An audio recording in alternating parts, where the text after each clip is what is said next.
The English language is filled with words that seem simple until people start arguing about them. One of the strangest examples is the plural form of octopus. Some people confidently say octopi. Others insist on octopuses. And a few even bring up the rarely used octopodes. It sounds like a tiny grammar debate, but the story behind these words reveals how English borrows, changes, and sometimes completely reshapes language over time, right here on History of Simple Things.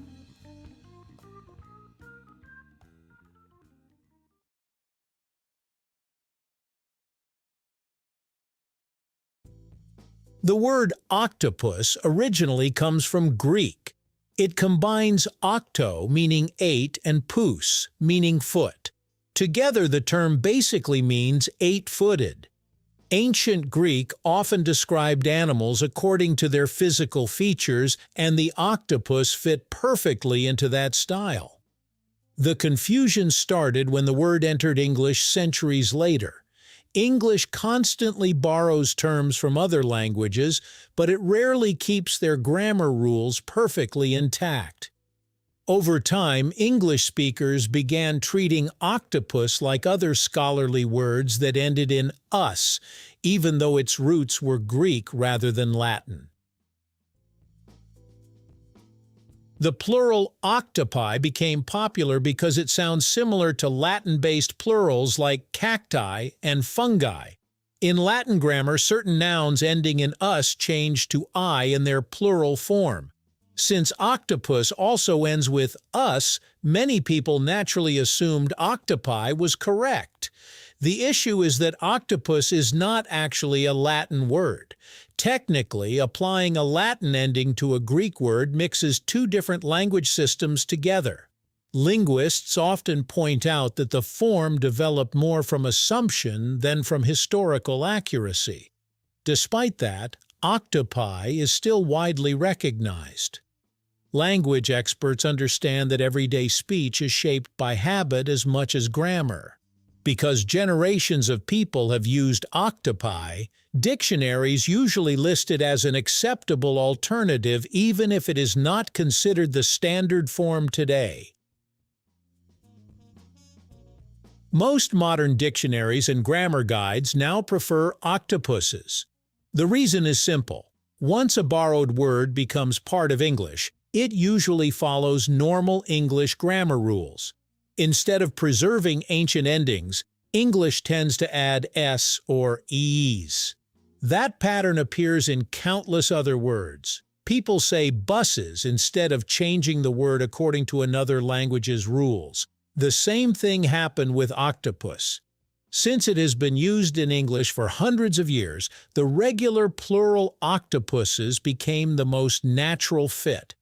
Some people still feel that octopi sounds more refined or intellectual, but linguists generally see octopuses as the clearest and most grammatically consistent choice in modern English. There is actually a third option that almost never appears in everyday conversation: Octopodes. This form comes closest to the original Greek grammar. If someone wanted to follow ancient Greek rules as accurately as possible, Octopodes would technically be the proper plural. The problem is pronunciation. Most English speakers are unsure how to say it, and the word feels unfamiliar even to people who enjoy language trivia. Because of that, Octopodes remain mostly limited to academic discussions and never became part of common speech. Its existence, however, shows how complicated English can become when words travel across multiple languages and centuries. The debate around octopi and octopuses reflects a larger truth about English itself. Unlike some languages with stricter governing systems, English evolves mainly through usage. Words often become correct simply because enough people use them consistently. That is why English contains so many contradictions and exceptions. Some borrowed words keep their original plurals, like criteria or phenomena, while others adopt regular English endings over time. There is no perfectly consistent system because the language developed from centuries of cultural mixing. English also absorbs influences from science, trade, literature, and everyday conversation. As people from different cultures interacted over generations, words were constantly borrowed and reshaped. In many cases, pronunciation became more important than historical accuracy, which is one reason forms like octopi managed to survive. In many cases, grammar experts eventually accept multiple forms if they are widely understood. That flexibility is part of what makes English both frustrating and fascinating. In modern English, octopuses is generally considered the safest and most standard choice. It follows regular English grammar, appears commonly in dictionaries, and is accepted in formal writing. Octopi is still widely understood and remains popular in casual speech, even if its origins are technically incorrect.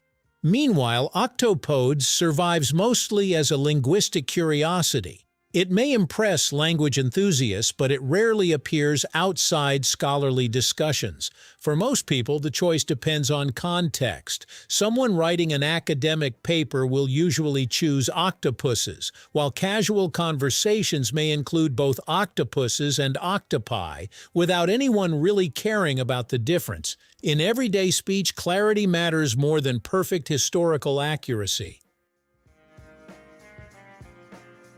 The argument over octopi and octopuses has lasted for generations because it sits at the intersection of history, grammar, and habit. Octopi emerged from the influence of Latin patterns. Octopuses grew from standard English grammar, and octopodes traces back to ancient Greek roots. All three forms tell part of the story. In the end, language is shaped less by rigid rules and more by the people who use it every day. Words shift, meanings evolve, and even simple plurals can carry centuries of linguistic history beneath them.